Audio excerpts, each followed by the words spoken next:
Australia, Zaire, Guatemala, France, Israel, Burma, Kuwait, Germany, Bosnia, Singapore, Japan, Somalia. The names of these nations are like names of individual people. People with different personalities, characteristics, and values. Nations are people, and the United Nations is united people on different continents with different social and economic environments to adapt to. We're outwardly unlike each other in many ways, and yet aren't we the same? Within the realm of United Nations, mankind from every corner of our world comes together and works expertly with the tools of communication, trust, and respect towards the anticipated and consummate solution of peace.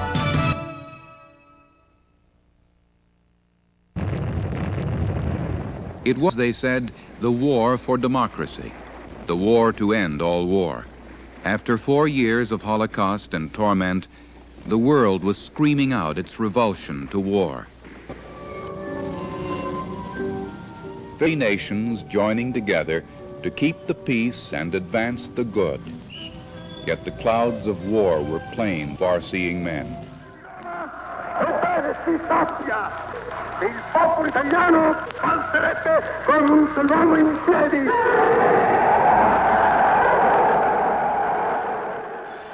Collective security was dead. The teeth of aggression were bared, and the sword was out of the scabbard. The League is dead. Long live the United Nations. At last, it was over. Exiles returned to take charge once again in the capitals from which they had escaped or been driven. Men who had fought a long and bitter war were finally back home. No diplomatic gathering in history has ever captured the hopes of all the world as did the organizing conference of the United Nations when it opened on April the 25th, 1945. There were many who doubted that agreement could ever be reached by these 50 countries, differing so much. But these differences were all forgotten in one unshakable unity determination to find a way to end wars.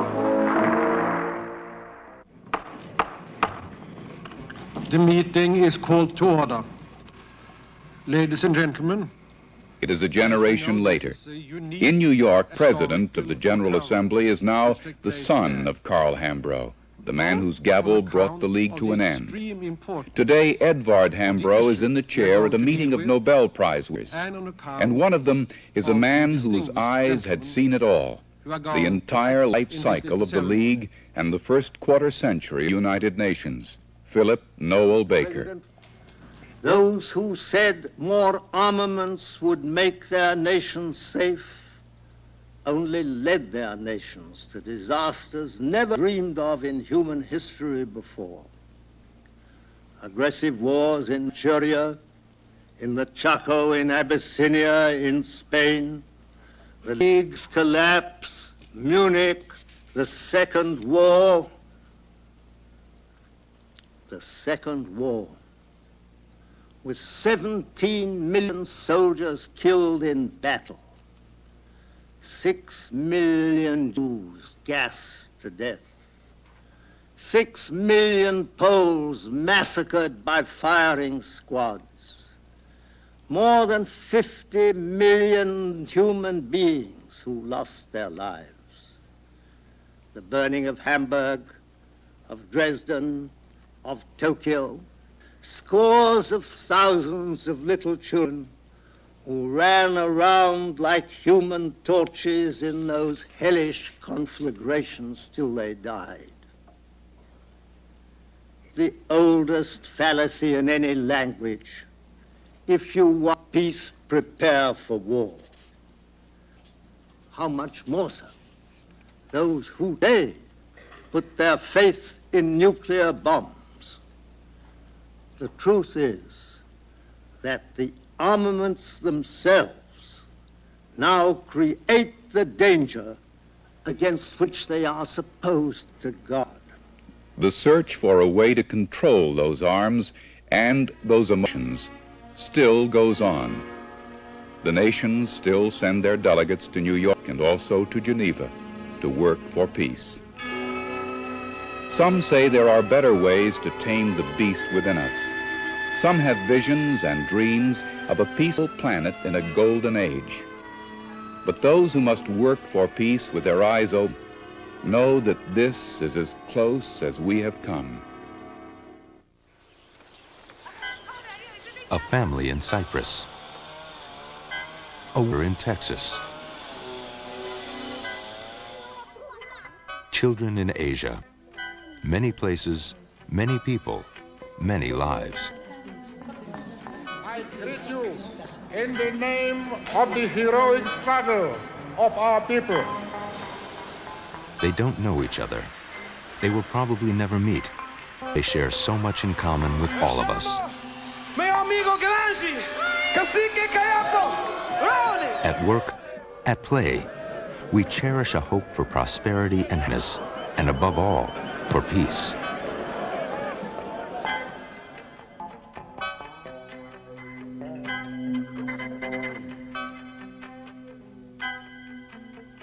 There is a place on our planet, by the East River in New York City, where the pieces of all our destinies fit into place.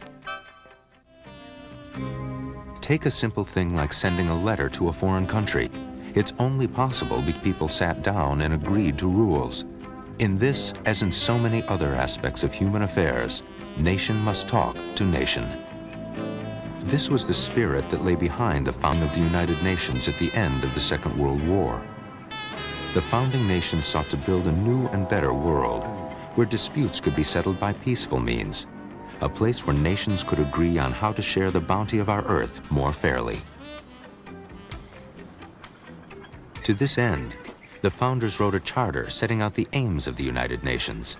They gave it a structure made up of 6 principal organs: the General Assembly, the Security Council, the Secretariat, the Trusteeship Council, the International Court of Justice, and the Economic and Social Council, which coordinates the activities of a whole family of independent UN agencies.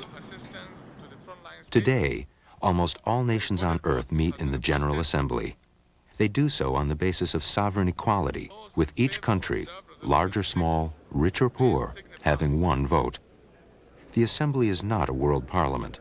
It does not have the power to make countries abide by its decisions, but, backed by the weight of world opinion, it's a place where countries with similar interests on a wide range of issues can group together to make their views heard.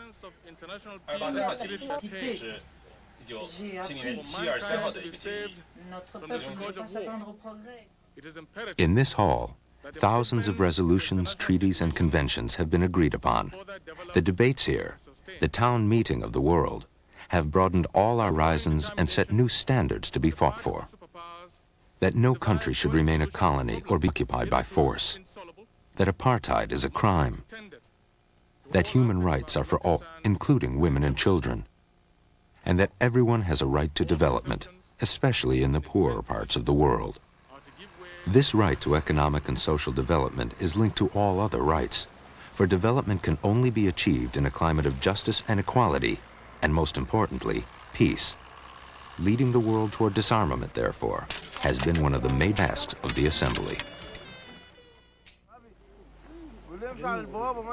There are refugees on all continents, tens of millions of them. One of the main reasons for this global tide of refugees is the effect of wars. Keeping the peace is therefore a major responsibility of the UN and the main job of the Security Council. It has 15 members. 5 of these, China, France, Russia, the United Kingdom, and the United States, have permanent seats and the right of veto. If even one of them votes no, the resolution is defeated. The other 10 members, from the principal regions of the world, are elected to the Assembly for 2-year terms. The Charter gives the Security Council the power to make binding decisions if peace is at stake, and it may even order sanctions, such as blockades or even armed intervention, to halt acts of aggression. In most cases, it has acted with the consent of the parties involved. The aim is to help nations end military conflicts by providing the tools needed to make a ceasefire possible. Most important of these tools, the peacekeeping forces. Soldiers under UN command, they can supervise a truce, help prevent the renewal of fighting, and encourage the return to normal conditions. The blue helmets may be armed with light weapons, which can only be used in self-defense.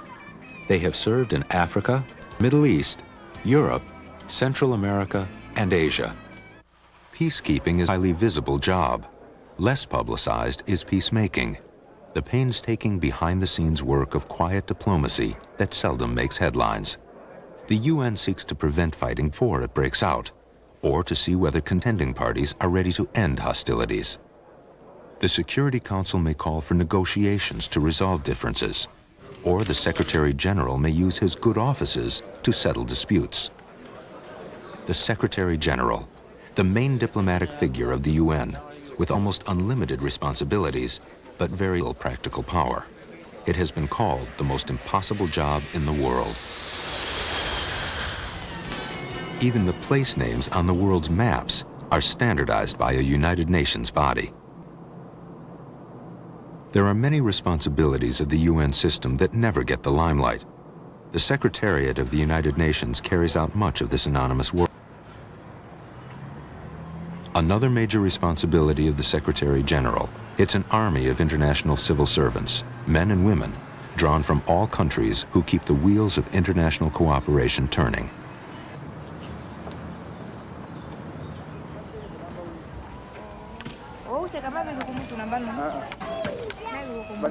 The Campero family are Namibians. Almost the whole United Nations system had a part in making it possible for their country to make a peaceful transition to independence and to become a sovereign state. In recognition of this historic event, Jose Campero and his wife decided to name their infant son Nalimanlunkwe, which means Namibia must be free. So it means when he grows up, the name will remind him that he was born when Namibia was still under the colonial regime of South Africa. When the UN was founded, a quarter of mankind was still under colonial rule. The Trusteeship Council is the centerpiece of United Nations efforts that have guided colonial territories to independence. Along with other UN bodies dealing with decolonization, it has virtually put itself out of business. The fact that more than 100 new nations have joined the UN since its founding is testimony to a remarkable page in recent history. Another new body involved in Namibia's independence was the International Court of Justice, which had ruled that South Africa's presence in Namibia was illegal. The court, of 15 judges from different countries, sits in The Hague in the Netherlands. The judges are elected by the General Assembly and the Security Council for 9-year terms. Countries may agree in advance to accept the court's jurisdiction and bring legal disputes before it. The court embodies the hope of the founders that conflicts can be settled on the basis of international law.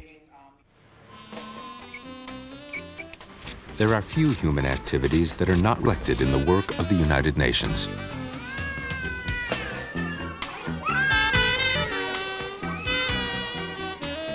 The task of dealing with pressing economic and social problems, particularly in the Third World, accounts for 80% of UN resources.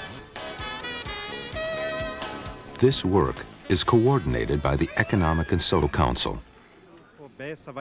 Council supervises the specialized agencies and other programs, which taken together are known as the UN family.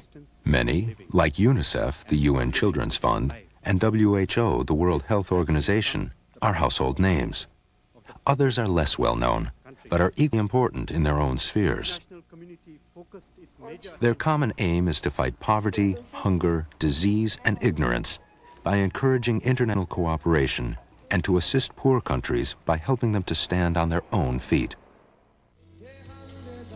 The United Nations, the Economic and Social Council, the International Court of Justice, the Trusteeship Council, the Secretariat, the Security Council, and the General Assembly. 6 pieces in the work of solving the puzzle of our shared future. But it's a puzzle that will never be solved unless we all, young and old, play our part. Through the years, the United Nations has developed many techniques to resolve international crises. One of the most innovative has been peacekeeping, uniting soldiers from a variety of nations under the command of the Secretary General. Peacekeeping has evolved through our experiences in over a dozen missions. Currently, 14,000 soldiers from 47 nations participate in 9 United Nations peacekeeping operations, each in a location that could be a tinderbox for wider conflict. Among sites, Angola, Afghanistan, Cyprus, Lebanon, Israel, Namibia, and the border separating India from Pakistan and Iran from Iraq.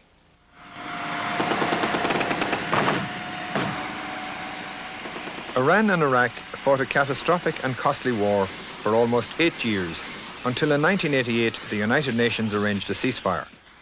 As part of the terms of the agreement, we set up an observer mission on the ceasefire lines of both forces.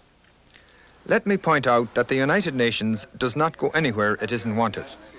Only when both sides agreed to our presence in this volatile region did we start our mission.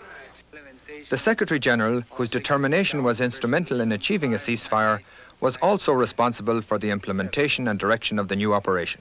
I now call upon the Islamic Republic of Iran and the Republic of Iraq to observe a ceasefire and to discontinue all military action on land, at sea, and in the air.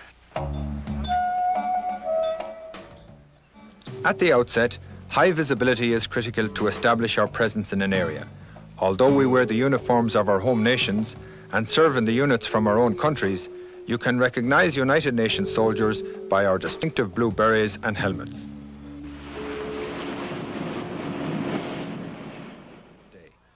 In fact, it is the only operation in which Soviet and American officers serve side by side. Well, it's a rare opportunity for Soviet and American officers to serve together with one mission. And there are only a couple of places in the world where this is currently possible, this being one of them. Peacekeeping forces were a natural progression from observer missions. Their deployment began in 1956, when a United Nations force was first sent to the Middle East. In these missions, armed military units from different countries are brought together as a unified force. The intention is to position ourselves between warring factions, enhance security in the area, and if possible, supply humanitarian aid. You see, we are here mainly for our own soldiers, but in the afternoons we have 3-hour reception for the local people. We treat about 200 local patients per month. And here, this is a typical patient. We have many children who have respiratory infections in this winter time. You would think that the introduction of another army would aggravate a conflict. It doesn't, because a plan is worked out between both sides before the Secretary General sends in United Nations troops. Since 1964, peacekeepers have patrolled Cyprus. In 1974, the United Nations force established the Green Line, a buffer zone separating the rival Greek and Turkish communities. Where we are in the moment is the Ovgos riverbed. A kilometre in front of me, we have the Greek ceasefire line. Behind me, you can see the Turkish ceasefire line with their defensive positions running in the whale-back ridge behind me. Despite this strange situation with the buffer zone existing in Cyprus, my job as the humanitarian officer in Sector 2 is to ensure that the locals have as normal a life as possible. At the moment, our goodwill with the locals is very high. They're very happy with the work we're doing. We work very closely with them. Just the presence of a United Nations soldier makes them feel that much happier. The goal of peacekeepers in Cyprus, giving the parties time to settle their disagreements. Although this has taken a long time, the United Nations has brought a subnormalcy to the island. Rarely, if ever, is our task easy. Dismantling a conflict where opposing sides have been suspicious of one another for years is complicated work. I can remember a number of times in Lebanon when we had to fire flares into the air as a warning because we were being attacked. It was frightening, since there is actually very little we can do to prevent a force from invading. Under these circumstances, it is essential that the United Nations control its use of force. If we become involved in the conflict, we become part of the problem. More troops and units and military equipment. Each soldier is taught that he or she serves as the eyes and ears of the Secretary-General. The lesson, accurate observation and reporting are key elements of a successful operation. One of the stolen UN cars was seen last night in the vicinity of checkpoint 4. If you see it, report it immediately.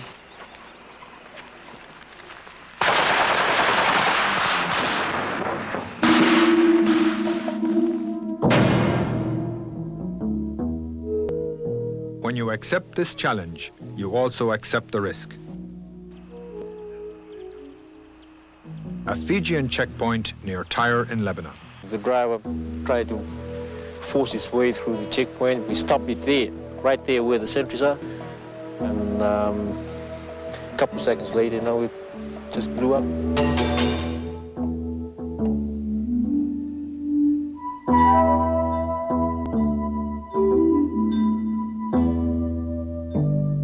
Since peacekeeping activities began, over 750 United Nations soldiers have lost their lives.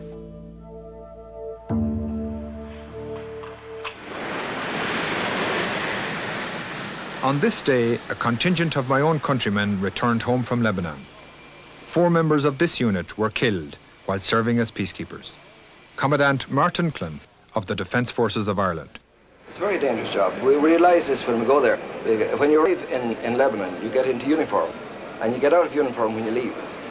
We stay in uniform 24 hours a day, every day. Well, we'd sleep, naturally enough, out of uniform, but other than that, we're in uniform all the time. So it is a dangerous job. You're in flak jacket helmet, and we realise that. And if you're unfortunate enough to take casualties, well, we don't like it, but we realise that it's a possibility at any time. Despite the hardships, most peacekeepers derive a sense of personal satisfaction from their work. You're totally involved with the local people. Very rewarding job. And it's one that soldiers come back and they feel justifiably proud after a 6-month period there.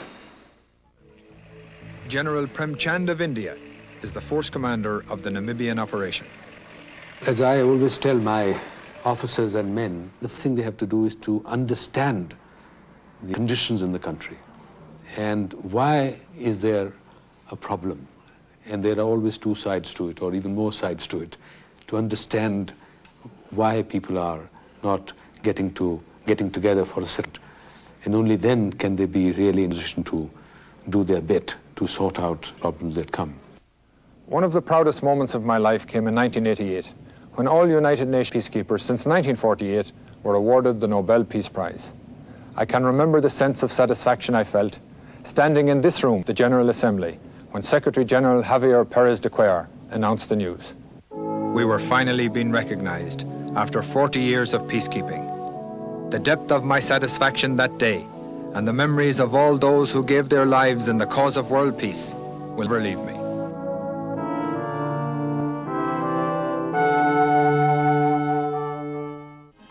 Our planet Earth, seen from far away, is a bit like a spaceship hurtling around the sun with only a thin skin of atmosphere to protect it.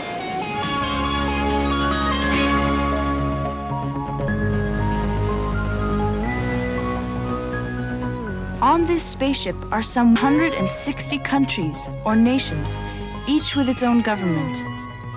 If you think of a country as a bit like a person, then you could say that each one thinks of itself as the boss of everything that goes on in its own part of the spaceship. And sometimes, particularly bossy or greedy ones think they're in charge of other people's areas as well. But in an enclosed space, almost everything that happens in one place affects what's going on next door.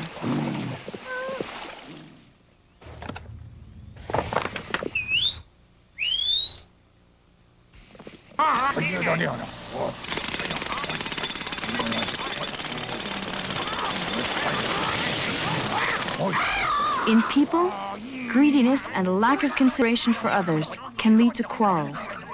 In countries, they can lead to war. One of the most striking things about our planet, something that a visitor from outer space would notice at once, is the huge difference between the way people in rich countries live and the way people have to live in poor countries. Now, people in rich countries are not cleverer or harder working than people in poor countries. Nor is it just a question of luck. Nations don't agree about why things are this way, but they do agree that it's unfair. It can't go on forever. Something has got to be done about it. So the UN's other most important job is to help make things fairer on our planet. Another thing about living on a spaceship is that almost everything is finite. That means there's only so much of it and no more.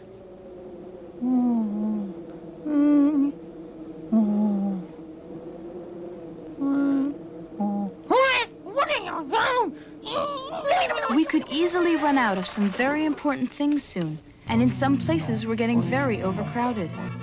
Also, we could pollute our planet so badly that one day we'll wake up and it won't be fit to live on. We've got enough bombs on board to blow the Earth to smithereens, and the money spent on bombs could build millions of hospitals and schools. But what are fair shares of all the good things? Who owns the sea? Who owns the moon? Who stops the polluters? Who bans the bombs?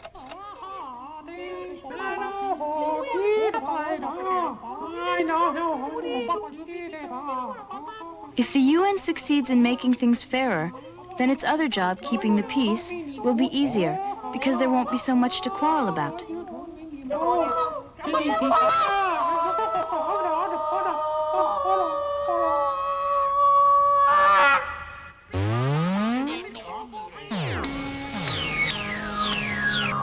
And because, for the moment, there's no getting off our spaceship, at least not in large numbers, the countries really have no choice but to get along with each other, and the United Nations is helping them do it. It is the hope of people, the aspirations of leaders, the quest of nations. It is the celebration of the United Nations.